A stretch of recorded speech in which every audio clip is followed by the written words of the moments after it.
Some people are continuing to stay in homes that they otherwise wouldn't have because they're having trouble selling them.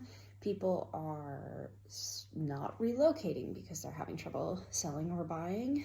People are staying in homes that they bought during the pandemic because they overpaid a little bit.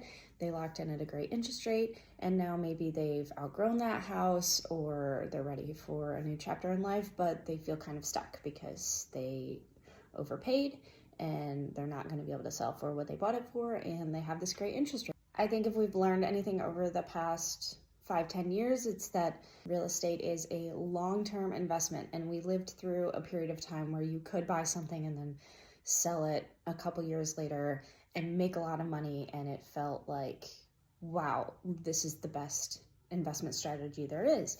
And now we're in more of a balanced market and things are more slow growing. I think our generation lived through a period of time where you could buy something, and then if you bought it at the right time, you were able to sell it during or just after the pandemic and make a lot of money really quickly. And that's actually not the norm, and what we're in right now is a more normal, stable real estate market.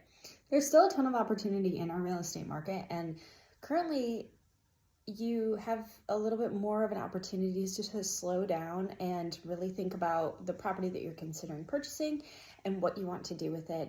And it feels less rushed, less like you have to put in an offer $50,000 over asking to lock in the deal and then figure out the rest of it when you have the opportunity. So I think there's actually great potential right now to improve properties that are already here or build and add more affordable housing to the area. But now you have time to slow down and really ask the question so you don't get yourself in a situation where you buy something that you're not able to add on to or the city shuts you down.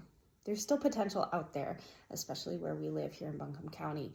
And finally, remember that profits aren't always guaranteed in real estate, and real estate is a long-term investment. Even when we have these peaks and valleys where you might be able to make a quick buck, that is not the norm.